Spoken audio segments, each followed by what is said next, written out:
పరిశుద్ధుడా, ప్రేమగల తండ్రి, కృపగల దేవ, సరికొత్త సృష్టిలో నిరంతరము ఏలుచు జీవిస్తున్నటువంటి మా గొప్ప దేవ, మా పరమ తండ్రి, బహున్నతుడా, సర్వోన్నతుడా, సర్వాధికారి, తండ్రి, కుమార, పరిశుద్ధాత్మ త్రియేక దేవుడా, నీ పరిశుద్ధ నామానికి మా నిండు కృతజ్ఞత వందనములు చెల్లిస్తూ ఈ ప్రత్యేకమైనటువంటి దినమందు, ఈ నూతన సంవత్సరపు నూతన దినమందు, నూతన దేవుడైనటువంటి తండ్రి, కుమార, పరిశుద్ధాత్మ త్రియేక దేవుని దైవ ఆరాధనలో పాల్గొన్న ప్రతి బిడ్డ వారి అంతరంగంలో నుంచి దేవుణ్ణి స్తుతించాలని, గణపరచాలంటూ నూతన హృదయాన్ని కలిగి ఇచ్చేసినటువంటి దైవిక కుటుంబం భయముతో, భక్తితో కొన్ని నిమిషాలు క్రీస్తు కాడి కింద ఉన్న స్వేచ్ఛను గురించి మేము ధ్యానిస్తూ ఉండగా నీ పరిశుద్ధాత్మ నడిపింపును, శక్తిని, బలము మాకు అనుగ్రహిస్తూ ప్రభువా, లేఖన భాగాలను మేము అర్థం చేసుకుని లోతైన విశ్వాసంలో ప్రయాణించలాగున సహాయం చేయగలగట్టు యేసు నామమున వేడుకుంటున్నాను తండ్రి, ఆమేన్. దయచేసి కూర్చుందాం. దేవుని మహాపరిశుద్ధ నామానికి మహిమ, ఘనత, ప్రభావములు చెల్లును గాక. ఈ గొప్ప సందేశం లేదా గొప్ప ధన్యత నాకు అనుగ్రహించినటువంటి అధ్యక్ష మండలకు పీఠాధిపతి గారైన బాస్ reverend doctor professor Reuben Mark తండ్రి గారికి, అధ్యక్ష మండలకు vice chairman reverend doctor T Bhaskar గారికి, town DCC chairmans, officers, clergy, మిగతా నాయకులు, అధ్యక్ష మండలంలో ఉన్న ప్రతి సంఘము, సంఘ నాయకులకు, ప్రతి కుటుంబానికి యేసుక్రీస్తు వారి యొక్క ప్రశస్తమైన నామమున వారందరికీ CSI Wesley church Jagadigutta pastor పక్షముగా, మా కుటుంబ పక్షముగా నూతన సంవత్సరపు శుభాకాంక్షలు మరియు ఘనమైనటువంటి దీవెనలు, ఆశీస్సులు వారికి అందరికీ నేను తెలియపరుస్తూ, ప్రత్యేకంగా రాత్రికాల సమయంలో ఆరాధనకు ఇచ్చేసి తిరిగి దేవుని వాక్కును ఆశతో, ఓపికతో వినడానికి మరొక పర్యాయం ఇచ్చేసినటువంటి దైవిక సమూహం అంతటికి నా కుటుంబ పక్షంగా మీకు శుభాకాంక్షలు, దైవ ఆశీస్సులు తెలియపరుస్తూ, మాస్టర్ కమిటీ నాయకులు మరి సంఘమంతటి కూడా దేవుని పేరిట నేను దైవ ఆశీస్సులు తెలియపరుస్తున్నా. మహాదేవి కృప మరొక నూతన సంవత్సరం చూడడానికి దేవుడు మనకు ఈ గొప్ప భాగ్యాన్ని, దినాన్ని అనుగ్రహించి ఉన్నాడు. ఈ దినం మనం ధ్యానించవలసినటువంటి అంశం covenant day, freedom under the yoke of Christ. క్రీస్తు కాడి కింద స్వేచ్ఛ. Welcome to 2026. నూతన సంవత్సరానికి స్వాగతము, శుభములు నేను మీకు తెలియపరుస్తున్నాను. ఈ అంశాన్ని బాగా గమనిస్తే 3 పదాలు మనకు కనిపిస్తాయి. Yoke means cross, freedom and Christ. ఈ 3 మనకు కనిపిస్తున్నాయి. యేసు ప్రభు యొక్క కాడి లేదా సిలువ.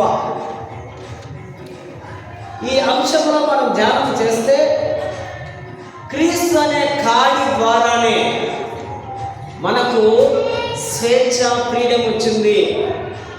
బానిసలుగా ఉన్న మనం విగ్రహారాధనలో, సైతాన్ శోధనలో, సైతాన్లో, పాపంలో ఉన్న మనలను దేవుడు తన సిలువ లేదా తన పరిశుద్ధమైన రక్తము ద్వారా విమోచింపబడి మనమందరము నేడు దైవ బిడ్డలముగా క్రీస్తును హత్తుకునే వారముగా మనం ఉంటున్నాం.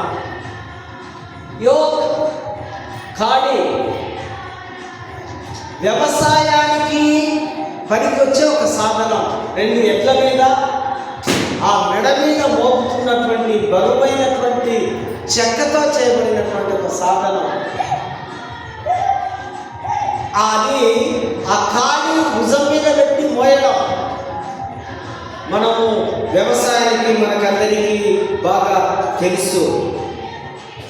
సో ఈ లోక భారము, లోక పాపము, లోక శాపం అనే కాడి నుంచి దేవుడు యేసు తన క్రీస్తు సిలువ అనే కాడిలో మనమందరూ శుద్ధి చేస్తున్నట్టుగా మనము గమనించవలసిన అవసరత ఉంది. నా యందు మీరును నేను నిలిచి ఉండురా అనగా ఈ సరికొత్త సంవత్సరంలో, నూతన సంవత్సరంలో నూతన ఆశీర్వాదాలు మనం పొందుకోవడానికి పరిశుద్ధ దేవాలయంలో మరొక పర్యాయం సిలువను చూడడానికి మనము చేరవచ్చి ఉన్నాం. ఇది దేవునితో ఒక ఒడంబడిక, ఒక ప్రామిస్, ఒక వాగ్దానం, ఒక కమిట్మెంట్, ఒక తీర్మానం. ప్రభువా, నీ మందిరంలో నేను కూర్చొని ఒక ఒడంబడిక చేస్తాను. ఈ సంవత్సరం అంతా నీతోనే నా ప్రయాణం. It's a great commitment. ఒడంబడిక లేనిది, వాగ్దానము లేనిది, తీర్మానము లేనిది మనము బయటికి వెళ్ళడానికి వీలు లేదు. ఈ నూతన సృష్టిలో నూతన ప్రయాణం ఈ దినము నుంచి మనము మొదలు పెట్టుకోవాలి. నూతనత్వం అంటే చాలా మందిని చూస్తూ ఉన్నా కదా, నూతన వస్త్ర, నూతన భోజన. ఈ దినం టైం లేకపోతే స్పెషల్ ఆర్డర్ ఇస్తారేమో చూస్తా. ఇదంతా ఒక క్రొత్త దినముగా, ఒక పండుగ దినముగా మహాదేవుడు నా కొరకు ఆయనకు మరొక సంవత్సరాలు ఇచ్చిందని కృతజ్ఞతాభావముతో, కృతజ్ఞతను చెల్లించే సుదీర్ఘమైనటువంటి సంవత్సరం.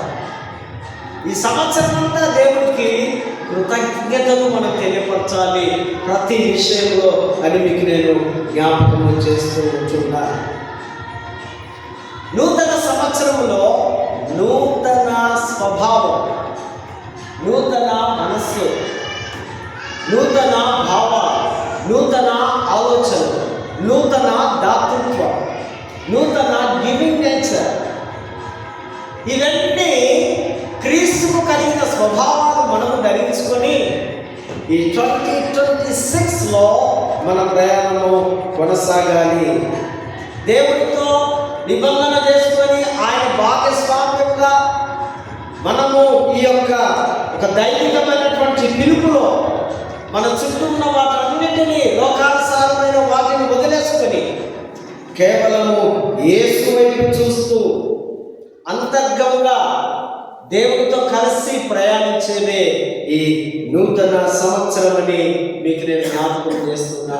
ఈ విషపూరితమైనటువంటి స్వభావం విడిచిపెట్టి క్రీస్తుతో కలిసి కొత్తగా మారడమే నూతనత్వం, నూతన మనస్సు అని మీకు నేను జ్ఞాపకం చేస్తున్నా. మన ప్రయాణానికి కావలసినటువంటి 3 వాగ్దానాలు, 3 దీవెనలు ప్రాముఖ్యంగా మనము ఇందులో చూస్తాం. మన అడుగులు వేగమును దేవుడు మన కొరకు దీవెన అనే పునాది వేశాడు. సంఖ్యాకాండము తీయండి బిందు. సంఖ్యాకాండము 6వ అధ్యాయము 24 నుంచి 26 వరకు 3 వాగ్దానాల దీవెనలు. Israel brother please.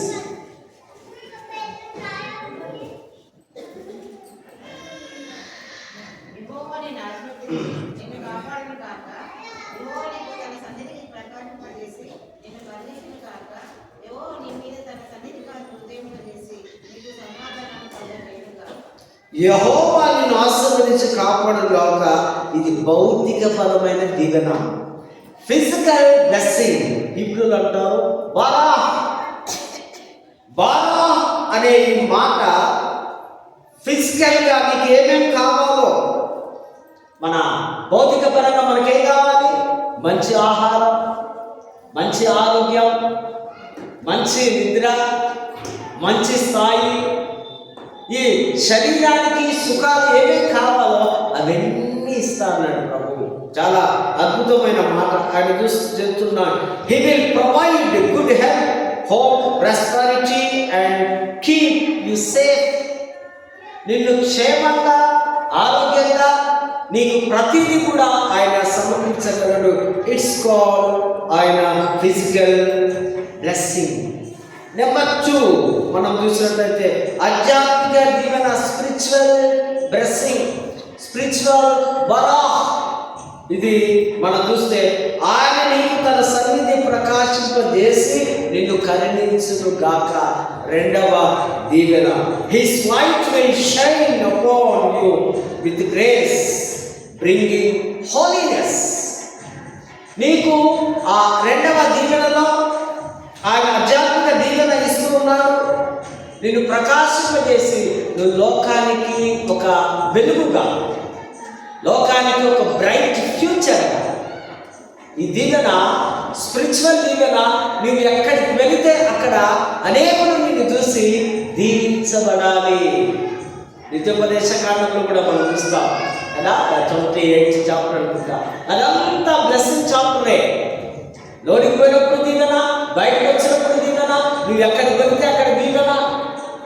ఈ స్పిరిచువల్ బ్లెస్సింగ్ లో మనం ఇక్కడ గమనిస్తున్నాం. మూడవదిగా మెంటల్ బరాహ్, మెంటల్ బ్లెస్సింగ్. ఇది సంఖ్యాకాండం మానసిక దీవెన. ఆయన నీ మీద తన సన్నిధి కాంతి ప్రకాశింప ఉదయింపజేసి నీకు సమాధానాన్ని కలుగజేస్తానని దీవెన. ఇది he will grant you peace, సమాధానాన్ని కలుగజేస్తాడు ఆయన. మానసికంగా మనం సరిగా లేనప్పుడు ఆయన యొక్క ప్రకాశవంతమైనటువంటి సన్నిధి కాంతి మీద లేపజేసి నిన్ను బరా దీవిస్తానని దేవుడి వాక్కు మనతో మాట్లాడుతుంది. సంఖ్యాకాండం 6వ అధ్యాయంలో చాలా ప్రాముఖ్యమైనటువంటి 3 దీవెనలను నూతన సంవత్సరం మనం తీసుకుంటూ ఉన్నాం. నూతన సృష్టిగా జీవించడానికి 5 స్టెప్స్, 5 అడుగులు వేయాలి మనం. నెంబర్ 1 స్టెప్, ద్వితీయోపదేశ కాండం 10:12 కూడా మనం చూస్తాం. నెంబర్ 1 స్టెప్ ప్రేమించడం, లవ్. It's call agape. ఈ అడుగు ప్రేమ. ప్రేమ దైవ స్వరూపి, ప్రేమ గల దేవుడు. ప్రేమ ఉన్నాడు, ఏదైనా చేస్తాడు కదా. నా మీద నీ ప్రేమ ఉందనుకో, ఏం చేస్తాడు? యూ కెన్ డూ ఎవ్రీథింగ్, అన్నీ చేసేస్తాడు, ఏది కావాలంటే ప్రపంచం. ప్రేమ లేదనుకో ఏమైనా చేస్తావా? నవ్వుతావు, సపరేకుంటావు. ఇక్కడ ప్రేమించడం, దేవుణ్ణి ప్రేమించడం, నిజమైన ప్రవర్తన ప్రేమతో మొదలవుతుంది. మన క్యారెక్టర్ మన ప్రేమలో కనపరచాలి. మన లైఫ్ స్టైల్ దేవుని ప్రేమతో ముడిపడి అడుగులు ముందుకు సాగాలి. దేవుని పూర్ణ హృదయంతో, పూర్ణ ఆత్మతో ప్రేమించండి. ఇది ప్రతి చర్యను నడిపించే అంతర్గత శక్తి. పూర్ణ హృదయం, పూర్ణ మనస్సుతో ముందు ఎవరిని ప్రేమించాలి? దేవుని ప్రేమించాలి. తర్వాత నిన్ను వలె నీ పొరుగు వారిని ప్రేమించాలి. స్టెప్ నెంబర్ 1లో లవ్ను చూస్తున్నాం. నెంబర్ 2, స్టెప్ నెంబర్ 2 నమ్మకం, ట్రస్ట్. దేవుని యందు నమ్మకం సిమి. ఈ లోకంలో ఎవరి యందు నమ్మకం ఉంచుకోవడానికి వీలు లేదు. 23వ కీర్తనలో మనము చూస్తాం.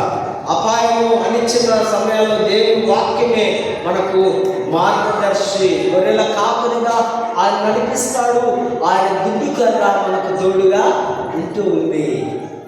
ఆయన మీద నమ్మకం ఉంచితే ఆయనే కాపరిగా నువ్వు వెళ్ళే ప్రతి స్థలంలో నీకంటే ముందుగా ఆయన రాగలడని ఈ స్టెప్ నెంబర్ 2 తెలియపరుస్తుంది. నెంబర్ 3 కృప, మెర్సీ ఆర్ గ్రేస్. ఈ కృప 23వ అధ్యాయము కీర్తన 6వ వచనంలో దేవుని కృప ఒక్కసారి మాత్రమే వచ్చి అంతలో మాయమయ్యేది కాదు. ఇది నీటి పొడుగ లాంటిది కాదు. ఈ కృప, ఈ కృప అందించే ఇది ఒక బహుమానము కాదు. ఇది దేవుని బలం, దేవుని దయ, దేవుని కరుణ, అనురాగాలు కలిగి నిరంతరము ప్రవహించే ఒక ప్రవాహం లాంటిది కృప. అందుకే దేవుడు ఎన్నోసార్లు 136వ కీర్తన మనకు తెలుసు కదా. ఆ కీర్తన అంతా కూడా ఏముంటుందంట, వెనక వచనాల్లో నా కృప నీకు తోడుగా ఉంది. దేవుని యొక్క కృప.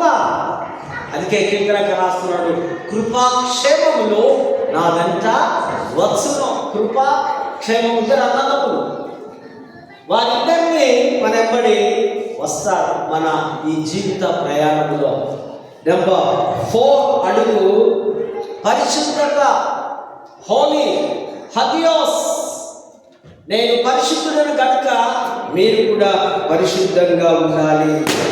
ఈ అపవిత్రములైనటువంటి వాటి నుంచి వైద్యులకి మీ శరీరాన్ని, మీ మనస్సును దేవుని గౌరవించే వాటికి అంకితము చేయాలి. దేవునికి వాటిని ఇవ్వాలి. దేవునికి ఈ అపరిశుద్ధమైనటువంటి, అపవిత్రమైనటువంటి, భౌతికపరమైనటువంటి వాటి నుంచి విడుదలనిస్తూ దేవుని కొరకే వెళ్ళాలని ఈ యొక్క హగియోస్ మనకు తెలియపరుస్తుంది. చివరిగా 5 స్టెప్ హ్యూమిలిటీ, వినయం, విధేయత. ఇది చాలా కష్టం. కొన్నిసార్లు విధేయతగా, వినయంగా ఉన్నట్లు కనిపిస్తాం, కానీ మన యొక్క అంతరంగంలో మన స్వభావాలు వేరుగా ఉంటున్నాయి. హ్యూమిలిటీ మార్క్స్ వార్త 10వ అధ్యాయంలో మనకు తెలుసు. ప్రభు అంటున్నాడు, మీలో ఎవడైనా గొప్పవాడై ఉన్నాడని కోరుకుంటే వాడక దాసుని స్వరూపము వలె, వారు పరిచారం చేసేవాడు వలె ఉండాలి. ఈ యొక్క గొప్పవాడు లేదా యజమాని దాసునిలాగా పరిచారం చేసేవాడు. అందుకే యేసు ప్రభు తన శిష్యులకు పాదాలు కడిగినట్టుగా లేఖన భాగాల్లో మనం చూస్తున్నాం. ఎవరైతే తగ్గించుకుంటారో వారిని దేవుడు హెచ్చిస్తాడు ఒక దినం. ఎక్కడ హెచ్చిస్తాడో తెలుసా? ఈ లోకంలో మీకు ఉన్నతమైన స్థాయి హెచ్చు లేకపోవచ్చు. దేవుడి తన కుటుంబంలో నీకు వెల్కమ్ చెప్తావు. కమ్ జగదేవిగుంట సిఎస్ఐఎస్ చర్చ్ సంఘస్థులారా, నా యొద్దకు రండి అని ప్రభు పిలుస్తున్నాడని మీకు నేను జ్ఞాపకం చేస్తున్నా. మరి ఎహెజ్కేలు 36:26లో మనం చూస్తాం, దైవిక స్వస్థ చికిత్స.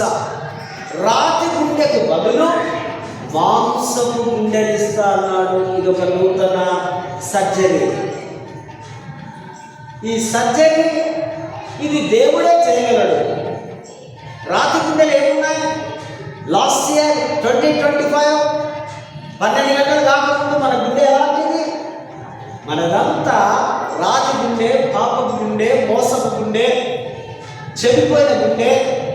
సో 12 తర్వాత ఎప్పుడు వాగ్దానాలు తీసుకున్నామో, ఎప్పుడు ప్రార్థనతో ఏకీభవించామో, ఎప్పుడు ప్రార్థనలో దేవుని అంగీకరించామో, అప్పుడు వెంటనే మీ గుండె, మన గుండెలన్నీ కూడా దేవుని గుండెగా మార్చబడ్డాయి. హల్లెలూయా, హల్లెలూయా. నేను మాంసపు గుండెగా మన పరివర్తన మొత్తం మార్చబడి, ఇది ఆత్మకు చేసే దైవికమైనటువంటి స్వస్థ చికిత్స. దేవుడు మాత్రమే ఇది చేయగలడు. క్రీస్తును ఎవరైతే అంగీకరిస్తారో వారందరూ కూడా ఆ స్వస్థ చికిత్సలో సర్జరీ చేసుకొని ఉంటారు. ఒక యథార్థ సంఘటన 1970లో పూనా పట్టణంలో ఒక రాజేంద్ర అనేటువంటి ఒక వ్యక్తి నరహంతకుడుగా, దొంగగా, ఒక గ్యాంగ్ లీడర్గా ఉండేవాడు. తనకు 1982లో పూణే జైలులో ఆయనకు ఆ ఉరి శిక్ష గ్రాంట్ అయిపోయింది. ఉరి శిక్ష చేయాలంట. సో తన గదిలో ఉన్నటువంటి తన స్నేహితుడు క్రైస్తవుడుగా ఉన్నాడేమో, వారికి విడుదల వచ్చినప్పుడు వాడు క్రైస్తవుడు కనుక న్యూ టెస్ట్మెంట్ బుక్ చదివేవాడు పొరపాటున వాడు మర్చిపోయి వెళ్ళిపోయాడు. వెళ్ళిపోయిన తర్వాత ఈ రాజేంద్ర ఎందుకో ఆ పుస్తకం ఏదేంటో అని చూసినప్పుడు 2వ కొరింథీ 5వ అధ్యాయంలో వాడికి కనపడింది. కాగా ఎవడైనా క్రీస్తు నందున్నాడలా వాడు నూతన సృష్టి, ఇంకో పాతవన్నీ గతించిపోయిననే మాట చదివాడు. ఎప్పుడైతే ఆ మాటని చదివాడో ఆయన హృదయంలో ఒక పరివర్తన, ఆయన హృదయంలో రక్షణ, ఆయన హృదయంలో యేసు యొక్క మాటలు వినిపించబడి తను పరిపూర్ణంగా మార్చబడి నేను ప్రభు దగ్గరికి ఒక నూతన వ్యక్తిగానే వెళ్ళాలని తనకు బయలు వచ్చింది. ఏదో లాయర్స్ ఎవరు తెచ్చి బయలు వచ్చి నీకు విడుదల వస్తారంటే ఆయన ఒప్పుకోలేదు. నాకు మరణ శిక్ష విధించండి, నేను నా దేవుడి దగ్గరికి వెళ్ళి కలుసుకోవాలి. నేను పాప హక్కుని నా పశ్చాత్తాపం, నేను పాపాలన్నీ ఒప్పేసుకున్నా. ఇప్పుడు నేను నూతన వ్యక్తిగా, పరిశుద్ధమైన వ్యక్తిగా నా యేసును నేను కలుసుకుంటానని అతడు ఆ శిక్షను అనుభవించాడు. It is real story. పరివర్తన, మార్పు అంటే ఇదే. క్రొత్త మనసు అంటే ఇదే. నూతన సంవత్సరం అంటే ఇదే. క్యాలెండర్స్ మార్చుకోవడం కాదు, డ్రెస్సులు మార్చుకోవడం కాదు. నీ హృదయం, నీ అంతరంగంలో నుంచి నీ మనస్సును మారాలి. అందుకే పాఠంగా వాడతాం కదా, మారాలి మారాలి నీ మనసే మారాలి. ఆ మారిన మనసు దేవుడికి ఇవ్వాలి, సంఘానికి కుటుంబానికి కాదు. నీ మనస్సు దేవుడికి ఇస్తే నీ మనస్సును దేవుడు భద్రపరుస్తాడని సత్యాన్ని నేను జ్ఞాపకం చేస్తూ ఉంటున్నాను. చదవబడిన లేఖన భాగాల్లో మనం గమనిస్తే ఈ ప్యాసేజ్ అంతా మనకు తెలుసు. ఏలియా గొప్ప ప్రవక్తే, కానీ పాపం యెజబెలు దెబ్బకు ఆయన దేవుని పర్వతానికి పారిపోయి ఆయన పరిస్థితులు బాగలేక ఉన్నప్పుడు, మరి కొన్నిసార్లు మన పరిస్థితులు బాగలేనప్పుడు దేవుడి సేవకులము లేదా దేవుడి విశ్వాసమైనా కూడా పారిపోవలసినటువంటి పరిస్థితిలో ఈ నూతన సంవత్సరంలో క్రీస్తు యొక్క విశ్రాంతిలోనికి, క్రీస్తు కాడిలో, యోగ స్వేచ్ఛలోనికి ఇక్కడ చూడండి, విధేయులైనటువంటి శిష్యత్వము ద్వారా స్వేచ్ఛ, ఫ్రీడమ్ త్రూ ఒబీడియన్స్. ఈ ఎలీషా ఏలియాకు విధేయుడవుతున్నాడు. దేవుడు ఏలియాతో చెప్తున్నాడు, నువ్వు వెళ్ళి నీ యొక్క నీ పని, నీ సమయము దాటిపోతుంది, నేను పిలుచుకుంటాను. ఈ పరిచర్య కొరకు వేరే వారిని నేను ఏర్పాటు చేసుకున్నా, వేరే వ్యక్తిని నేను పిలుచుకున్నాను, నీ వెళ్ళి అతన్ని అభిషేకించాలి. దేవుడు చెప్పినట్టుగా ఏలియా వెళ్ళి ఎలీషాను చూస్తే ఎలీషా చాలా బిజీగా ఉన్నాడు. పెద్ద రైతు అయినాడు. ఆ ఎడ్ల మీద బరువైనటువంటి కాడిని పెట్టి వ్యవసాయము దున్నుతూ ఉన్నాడు. ఇంతకాలము ఎడ్ల మీద కాడి ఉంది, నీ మీద కాడి ఉంది. ఒకవేళ ఎడ్లాగా నీవు ఆ కాడిని, అది ఆ బలాన్ని వేయకపోవచ్చేమో, కానీ ఆ వ్యవసాయం అనే ఫీల్డ్లో ఉన్నావు కనుక ఆ కాడి నుంచి నీకు నేను విశ్రాంతినిస్తాను. ఆయన వెళ్ళి అక్కడ పని చేస్తున్నప్పుడు ఎలీషా మీద ఒక దుప్పటి అనే రక్షణ పిలుపు. ఎప్పుడైతే ఆ దుప్పటి ఆయన భుజాల మీద పడ్డాయో, అది ఆయన తాకిందో, ఏలియా యొక్క శక్తి ఆయన మీదకి దిగి వచ్చి దేవుడి యొక్క బలమైనటువంటి శక్తితో ఆయన ఇవ్వబడి వెంటనే ఆయన పూర్తిగా దేవుడి పిలుపుకు లొంగిపోవడం యొక్క సేవ లేదా శ్రమ, అవోద అంటారు హిబ్రూలో. అవోద అంటే శ్రమ, సేవ, శ్రమ సేవకుడు. ఈయన ఆ ఎండలో ఆ చేనులో శ్రమ పొందుతూ ఉన్నాడు ఎలీషా. అప్పుడు నీకు నేను విశ్రాంతినిస్తా, ఇదిగో నన్ను వెంబడించు. వ్యవసాయం నుంచి ఈయన యొక్క భవిష్యత్ ఎక్కడికి మారింది?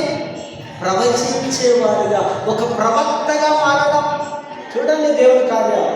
వ్యవసాయం చేసుకున్నవాడు ప్రవక్త అవుతాడా? వీడికి చదువు లేదు, ఏమీ లేదు, ఏమీ తెలియదు. ఈయనకు తెలిసినంత అగ్రికల్చరే. కానీ దేవుడు ఆయన జీవితాన్ని లేదా ఆయన మాటలను, ఆయన నోరిని గుర్తి ఒక ప్రవచించే శక్తివంతుడుగా దేవుడు మార్చడం. వీళ్ళారా బాగా గమనించాలి. వ్యవసాయం చేసుకునే రైతు ఇప్పుడు ఏమంటున్నారు? ఆయన ప్రవక్తగా. ఏలియా 7 అద్భుతాలు చేస్తే ఎలీషా డబల్ 12 మిరకల్స్ చేసినట్టుగా దేవుని వాక్యాన్ని మనం చూస్తుంటున్నాం. శ్రమ నుంచి దైవికమైనటువంటి పిలుపును ఇది చూస్తూ మనం గమనిస్తూ ఉంటున్నాం. 16వ వచనంలో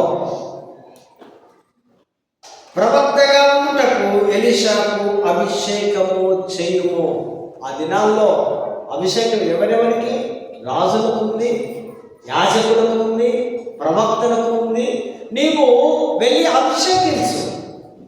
ఈ అభిషేకము ద్వారా ఆయన మీదికి దైవిక శక్తి వస్తుంది. మీకు తెలుసా, మాడ్యులేషన్ టైంలో బైబిల్ కాలేజీ నుంచి విద్యార్థులంతా వచ్చినప్పుడు మన మెదక్ కేథడ్రల్కి వెళితే బిషప్ తల్లి గారు వారి మీద చేతులు ఉంచి అభిషేక ప్రార్థన చేసి వారికి ఒక యాజక దుస్తులు ఇచ్చి వారికి ఒక ధర్మశాస్త్రమైన బైబిల్ ఇచ్చి, ఇదిగో మీకు పూర్తి అధికారం ఇవ్వబడుతూ ఉంది, మీరు వెళ్ళి గో అండ్ ప్రీచ్, మీరు దేవుని యొక్క సువార్తను ప్రకటించే శక్తి మీకు నేను ఇస్తున్నానని ఆ యొక్క శక్తిని మాకు ఇస్తున్నాడు. ప్రవక్త కూడా అభిషేకం. ఎలీషాకు పరిచర్య చేయాలి. ఎలీషా పరిచర్య చేస్తూ ఉన్నాడు. ఏంటా పరిచర్య? ఆయన భోజనం చేసినా, ఆయన పడుకున్నా, లేదా ఆయన ఎక్కడ ప్రయాణానికి వెళ్ళినా ఆయన వెంబడి వెళ్ళి నేర్చుకోవడం కదా ఈ దినాలు. అందుకనే క్రొత్తగా ఎంపిక చేయబడ్డటువంటి ఇవాంజలిస్టులను పెద్దయ్య గారి దగ్గర గ్రామాలలో వేసి పరిచర్య నేర్చుకోవడానికి పంపిస్తారు, సేవ చేయడానికి పంపిస్తారు. అక్కడ నేను పనులు చేయను, నాకు అలవాటు లేదు అంటే చక్కగా ఇంటికి రావాలి. అదొక ట్రైనింగ్ పీరియడ్. అదైన తర్వాత మళ్ళీ కాలేజీలో మరొక ట్రైనింగ్ పీరియడ్, తర్వాత ఆర్డినేషన్ అంతా ఆ వరకు కూడా విధేయంగా ఉండాలి. ఈ ఏలియాకు దేవుడు మరొక మాట చెప్తున్నాడు. హజాయేలు అనేటువంటి సిరియా రాజుకు, యోగు అనే ఇశ్రాయేలు రాజు కూడా నీవు అభిషేకము చేయి, వారిని కూడా రాజులుగా నీవు అభిషేకించు. కనుక ఎలీషా దగ్గర 75 years వారు పరిచర్య దేవుని సేవ చేస్తున్నారని మీకు నేను జ్ఞాపకము చేస్తూ ఉంటున్నాను. కీర్తన పాఠములు కూడా చూస్తే దేవుని విమోచనకు ప్రతిస్పందక స్వేచ్ఛ. ఈ స్వేచ్ఛ ఏంటంటే దేవుడి విమోచన కార్యము బట్టి దేవుడికి కృతజ్ఞత స్వేచ్ఛ కీర్తనకారుడు రాస్తూ ఉన్నారు. Freedom as a response to God's deliverance. విడుదల, ఆ యొక్క విమోచన నుంచి వారికి ఆ యొక్క కాడిలో నుంచి ప్రతిస్పందిస్తూ దేవుడు వారిని విడిపిస్తున్నాడని ప్రభువు వ్యక్తిగతంగా మరియు సామాజిక పరముగా కృతజ్ఞత ఇది స్వేచ్ఛనిస్తూ ఉంది. కృతజ్ఞత స్వేచ్ఛ లేదా కృతజ్ఞత ఆరాధనలో, ఈ యొక్క నూతన సంవత్సరం ఆరాధనలో పాపం అనే బంధకం నుంచి దేవుడు మనం విడిపిస్తూ ఉంటున్నాడు. నెంబర్ 1, నేను దేవుని ఆయనను ప్రేమించుతున్నాను. విశ్వాసం తమ కష్టాల నుండి, మహా విపత్తుల నుండి, చివరికి మరణం నుండి విమోచింపబడిన యెహోవా దేవుణ్ణి స్తుతించాలని కీర్తనకారుడు రాస్తూ ఉన్నాడు. అన్ని బంధకాలలో ఏ పరిస్థితులు ఎలాగున్నా నీవు దేవుణ్ణి స్తుతించాలి. దేవుని స్తుతిస్తేనే నీకు స్వేచ్ఛ వస్తుందని దేవుని వాక్యము సెలవిస్తూ ఉంటుంది. మరి 12వ వచనంలో మనం గమనిస్తే, యెహోవా నాకు చేసిన ఉపకారములన్నిటికీ నేనేమి చెల్లింతును. దేవుడు మనకి ఏం చేస్తున్నాడంటే, గత సంవత్సరం అంతా అన్కౌంటబుల్ బ్లెస్సింగ్స్, లెక్క సంఖ్యలో కాని ఆశీర్వాదాలు, వాటన్నిటికీ నివేదివ్వాలి. దేవుడికి ఏమిస్తే దేవుడు ఆయన సాటిస్ఫాక్షన్ అవుతున్నాడు. మనుషులకు ఏదైనా బహుమానాలు ఇస్తే తృప్తిగా సంతోషంగా వారిని ఇచ్చిన వాడిని దీవిస్తూ సుదీర్ఘమైన ప్రార్థన చేయడం, రకరకాలుగా మన గురువులు మనం చేస్తూ ఉంటాం. కానీ దేవుడికి నీవు ఇవ్వవలసినది, దేవుని యొక్క రక్షణ అనుభవాన్ని పొందుకున్నటువంటి వారందరికీ హృదయం నుండి కృతజ్ఞత ప్రవహిస్తూ ఉంది. ఒక నది వలె, ఒక నీరు వలె, ఒక ప్రవాహం వలె కృతజ్ఞత నీ అంతరంగ హృదయంలో నుంచి ఒక ఫ్లోగా నీవు ప్రవహించాలని దేవుని వాక్యం చదివిస్తుంది. దేవుని వారు ప్రేమ ద్వారా ఆయనకు చెల్లించవలసినటువంటివి, నేనేమి చెల్లించాలంటే నీ ప్రేమను చెల్లించాలి. తర్వాత భక్తి ద్వారా, నీతి ద్వారా, రక్షణ ద్వారా, క్షమించడం ద్వారా నీ హృదయంలో ఉన్న దేవునికి విధేయులవుతూ అవే చెల్లించాలని కీర్తనకారులు రాస్తూ ఉంటున్నారు. రక్షణ పాత్రను చేత పట్టుకొని దేవుడు ఇస్తున్నటువంటి ఆ పాత్రలో జీవం ఉంది, ఆ పాత్రలో స్వేచ్ఛ ఉంది, ఆ పాత్రలో కృతజ్ఞత భావం ఉంది. కనుక పాత్ర నిండా ఈ మంచి లక్షణాలు కలిగి దేవుని ఎదుట తీసుకొని రావాలి. మాటల ద్వారా, క్రియల ద్వారా, చూపుల ద్వారా నీ అంతరంగంలో ఉన్న ప్రతిదీ కూడా దేవునికి కృతజ్ఞతగా నీవు గ్రాటిట్యూడ్ చెల్లించాలని వాక్యము సెలవిస్తోంది. గలతీ పత్రిక 5వ అధ్యాయము 1-6. గలతీ సంఘం అంతా ధర్మశాస్త్ర చట్ట కింద వారి జీవితాన్ని ఇష్టపడతారు. వారికి ధర్మశాస్త్రము మోషే చెప్పిన మాటని ఇష్టం. కానీ పౌలు అంటున్నాడు, ఇది శరీరానుసారంగా కాక ఆత్మానుసారముగా అనుసరించి జీవించే స్వేచ్ఛ. శరీరంతో, లోకంతో నీ స్వేచ్ఛ పొందడం కాదు, ఆత్మానుసారంగా నీవు జీవించాలి. Freedom to God by the spirit, not a flesh.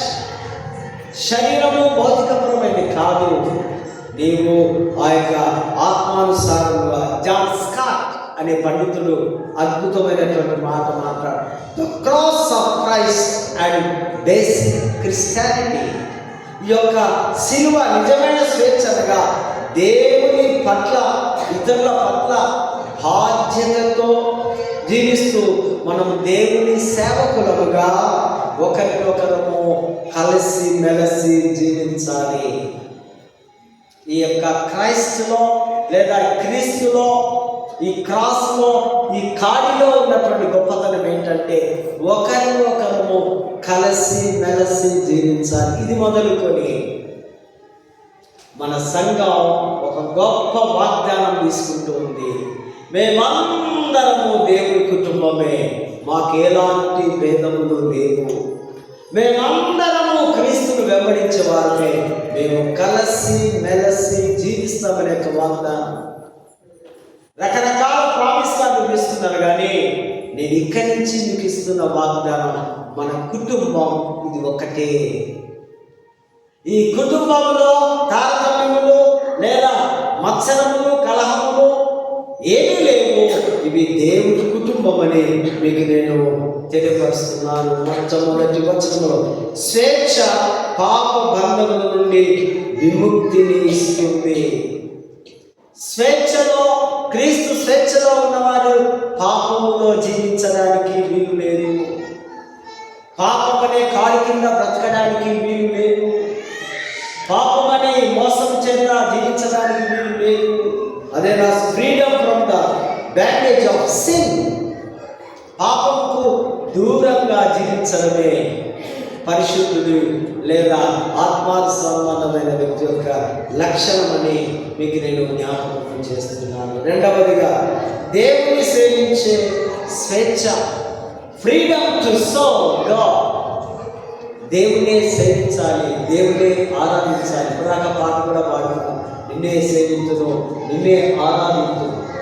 దేవుని మాత్రమే మనము ఫాలో కావాలి ఈ న్యూ ఇయర్ అని దేవుడి వాక్యం సెలవిస్తుంది.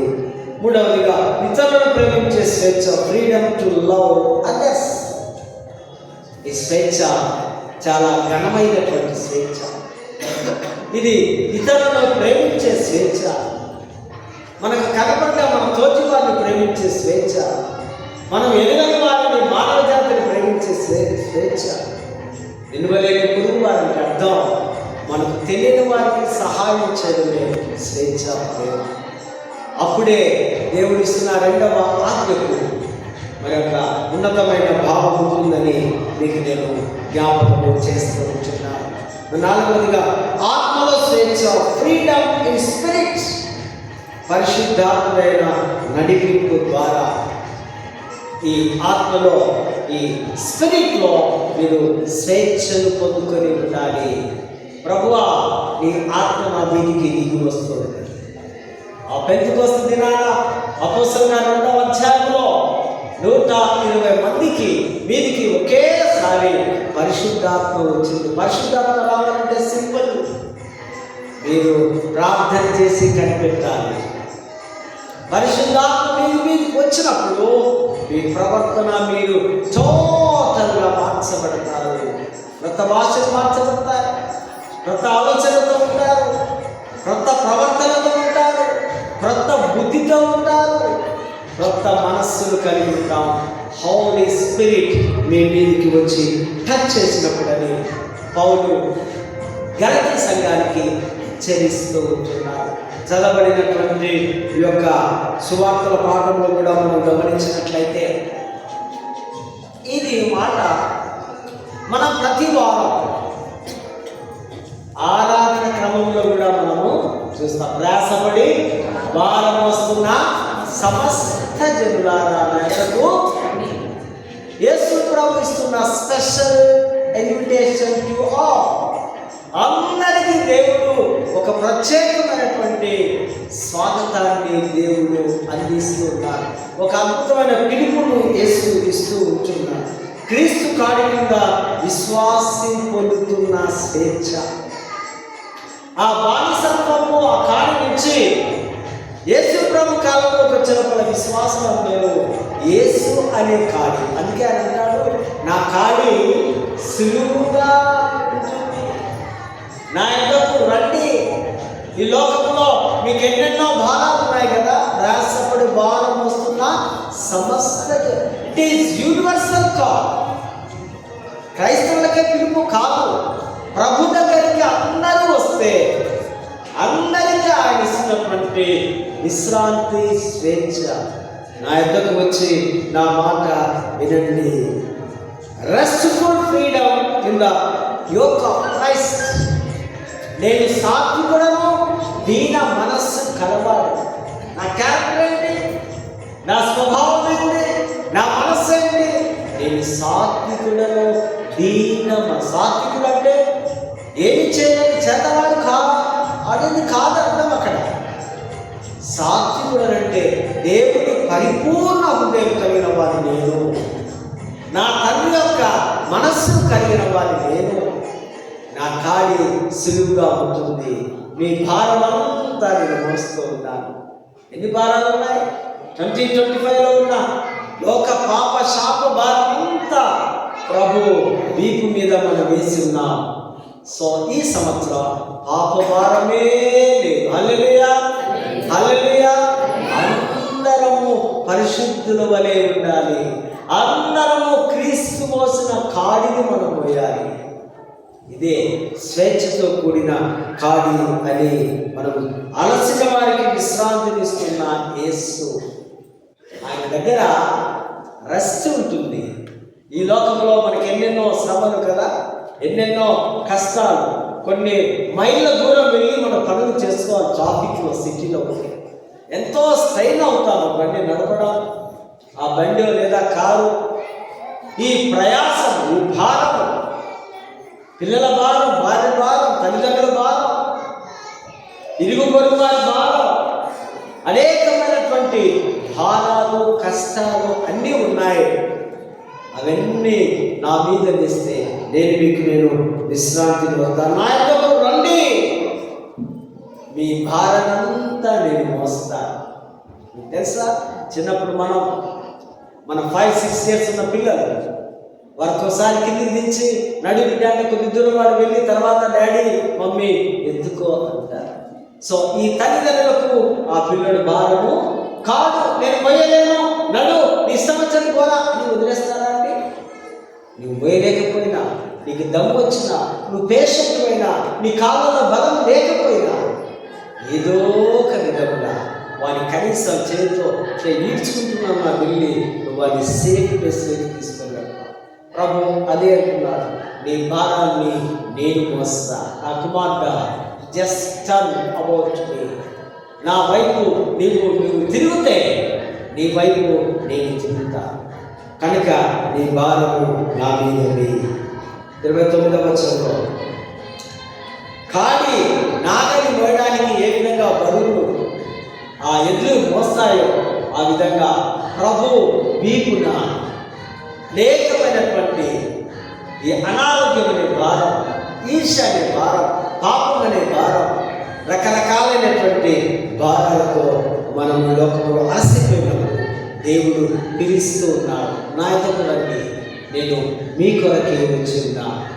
ఈ నూతన సంవత్సరం ఒడంబడికలో, ఈ సరికొత్త ఈ సంవత్సరాల్లో ఇది మొదలుకొని ఈ సంవత్సరం మొదలంతా కూడా, అందుకే అంటున్నాడు కీర్తన 45లో ఆయన రాస్తాడు, నీ దయా కిరీటం ఈ సంవత్సరం పొడుగున, హిబ్రూ భాషలో చో అంటే కిరీటం, క్రౌన్. సంవత్సరం అంతా కూడా నీకు ఒక ప్రత్యేకమైన కిరీటము దేవుడు ఇస్తున్నాడు. నీ తల మీద పెట్టుకొని నువ్వు ఎక్కడికి వెళితే అక్కడ ఆ హెల్మెట్ లాగా కిరీటాన్ని ధరించుకోవాలి. సంవత్సరాలు మొదలుకొని సంవత్సరం అంతా వరకు కూడా దేవుని యొక్క భద్రత కాపుదలలో మనమందరం కలిసి జీవించాలని ప్రభు మనల్ని పిలుస్తూ మనలను పాప బంధకాల నుంచి విడిపిస్తున్నాడు. కనుక తన కాలిలోనికి మనం రావాల్సిన అవసరత ఉంది. మరొక మాట చెప్పి నేను ముగిస్తా. ఈ కొత్త సంవత్సరం, కొత్త క్యాలెండర్స్, ఈ క్యాలెండర్ అనేది మనం చూస్తున్నాం. రాత్రి కూడా చెప్పాను, తిరిగి మరొకసారి చెప్తున్నాడు. ఇది గ్రిగోరియన్ క్యాలెండర్. పోప్ గ్రిగోరి 6th centuryలో ఆయన ఈ క్యాలెండర్స్ను రూపుదిద్దారు. కేవలం సూర్య చంద్రుల నక్షత్ర ఆధారంగా వారు దీన్ని తయారు చేయడం జరిగింది. ఇది వరకు క్యాలెండర్స్ లేవు. ఇది వరకు వారు ఆ ఋతువును బట్టి, ఆ కాలంలో సూర్యచంద్రులను బట్టి వారి లెక్కలు వేసేవారేమో, కానీ క్యాలెండర్స్ లేవు. మరి క్రీస్తు శకము, క్రీస్తు పూర్వమని కూడా ఈ మాటను ఒక గొప్ప వ్యక్తి డయోనిసియస్ ఎక్సిక్యూస్ అనే ఒక క్రైస్తవ సన్యాసి, ఇతడు ఈ యొక్క కాల విభజన చేసి ఉన్నాడు. డయోనిసియస్ ఎక్సిక్యూస్ అనే యొక్క ఈ క్రైస్తవ సన్యాసి సెంటర్ పాయింట్ నెంబర్ 1, ఇటువైపు అంతా క్రీస్తు పూర్వమంతా బీసీ అని, ఇటువైపు అంతా ఏడి అని ఆయన ఆ నామకరణ చేసి ఉన్నాడు. ఈ నామకరణను మనం ఒకసారి గమనిస్తే, బీసీ అంటే బిఫోర్ క్రైస్ట్, ఏడి అంటే అన్నోన్ డొమిని. అన్నోన్ డొమిని అనేది లాటిన్ వర్డ్, బిఫోర్ క్రైస్ట్ అనేది ఇంగ్లీష్ వర్డ్. అన్నా డొమిని ఇంగ్లీష్లో మనం ఆ విధంగా వారు పిలుస్తూ ఉంటున్నారు. ఈ యొక్క క్రైస్ట్ ఇన్ ద ఇయర్, ఈ సంవత్సరంలో లేదా ఈ కాలంలో క్రీస్తు ఉన్నాడనే అర్థాన్ని అన్నో డొమైన్ మనకు తెలియపరుస్తూ ఉంది. దీన్ని యూదులు ఖండించారు. యూదులు నేటికి కూడా యేసుప్రభు దేవుడని, యేసుప్రభు ప్రవక్తని, యేసుప్రభు రక్షకుడని, యేసుప్రభు మెస్సయ్యను నమ్మరు. కనుక ఈ బీసీని వారు ఏం చేస్తున్నారంటే బీసీఈ. కొన్నిసార్లు మీరు హిస్టారికల్ బుక్స్లో కూడా మనం చూస్తే అది మనకు కనిపిస్తారు. అంటే అక్కడ బీసీఈ, బిఫోర్ కామన్ ఎరా. ఎరా అంటే యుగం, ఏజ్, ఆ మాటగా పిలిచారు. మరికొందరు సిఈ, కామన్ ఎరా. యూదులు, ముస్లిమ్స్ ఈ బీసీని, ఏడీని ఒప్పుకోవడం లేదు. నేటికి పంచాయతీ నడుస్తూ ఉంది. కానీ కొద్దిమంది మాత్రం ఒప్పుకోవడం లేదు. 90% బీసీ, ఏడీ అని హిస్టరీ, ఆర్ట్స్ చదివే స్టూడెంట్స్లో మనం బాగా చూడగలం. ఈ యొక్క క్యాలెండర్స్ను ఒకప్పుడు జర్మనీ దేశంలో ఉన్నటువంటి గ్రీకు భాష మాట్లాడేవారు ఒక దేవతను ఆరాధించేవారు. ఆ దేవతలో ఉన్న ప్రత్యేకత ఏంటంటే ఆ దేవత ముఖం రెండు వైపులా ఉంటుంది. వెనక ముఖం గతానికి, ముందు ముఖం భవిష్యత్తుకు, ముందు కాలానికి. ఈ దేవత పేరు జీనస్. ఈ దేవతను వారు ఆరాధించేవారు. ఈ యొక్క గడిచిన కాలము మరి వారి సూచనగా. మరి ఒక సంవత్సరము రావాలంటే భూమి సూర్యుడి చుట్టూ తిరగాలి. ఎన్ని రోజులు? 365 రోజులని ఖగోళ శాస్త్ర పండితులు కనుగొన్నారు. ఒక నెల రావాలంటే చంద్రుడు భూమి చుట్టూ తిరగాలి. ఎన్ని రోజులు? 30 days కదండి, 30 రోజులు. ఒక రోజు రావాలంటే భూమి తన చుట్టూ తాను తిరిగితే 24 గంటలు వన్ డే అని లెక్కలు పెట్టాం. ఈ హిస్టరీ, ఈ చరిత్ర, ఈ ఖగోళ శాస్త్రం, ఈ సృష్టి అధ్యాయం అంతా కూడా చాలా మనకు అర్థం కాలే రీతిగా ఉంటుంది. ఇవన్నీ సృష్టిలో ఒక భాగమే అని మీకు నేను తెలియపరుస్తూ ఉంటున్నాను. కనుక ఇంగ్లీష్ క్యాలెండర్ అంటున్నారు, గ్రిగోరియన్ క్యాలెండరే మరి ప్రపంచమంతా నడుస్తుంది. క్యాలెండర్ బట్టే అన్ని పండుగలు కానీ, అన్ని దినాలు కానీ, మరి డైరీస్ కానీ, మరి అకౌంట్స్ కానీ, ఈ లెక్కలు బట్టి క్యాలెండర్ లేకపోతే, క్రీస్తు సెంటర్ పాయింట్ లేకపోతే, జనవరి 1 లేకపోతే మనకు చరిత్రకు ఆధారాలు లేవు అని దేవుని వాక్యం మనతో మాట్లాడుతుంది. ప్రేమైనటువంటి వార్త, క్రీస్తు యొక్క మనకు స్వేచ్ఛనిస్తుంది, మనకు పరిశుద్ధతనిస్తుంది, మనకు రక్షణ ఇస్తుంది, మనకు నూతన మనస్సు ఇస్తుంది. ఆ సిలువలో మనము ముందుకు సాగుదాం. ఆ స్వేచ్ఛలో, ఆ కాడిలో మనం దిగుద్దాం. అటువంటి కృప, పరిశుద్ధాత్మ నడిపింపు, దైవాశీస్సులు దేవుడు మనకు అందరికీ అనుగ్రహించుకుంటాం. ప్రేమగల తండ్రి, నీకు వందనాలు ప్రభా. క్రీస్తు కాడి క్రింద మాకు ఒక స్వేచ్ఛనిచ్చే సందేశాన్ని విన్నాం. ఈ సందేశాలన్నీ మా హృదయంలో భద్రపరచుకుంటాం సహాయం చేస్తూ చేరవచ్చిన ప్రియులను ప్రత్యేకంగా ఆశీర్వదించగలండి. క్రీస్తు నామమున వేడుకొచ్చున్నాము తండ్రి.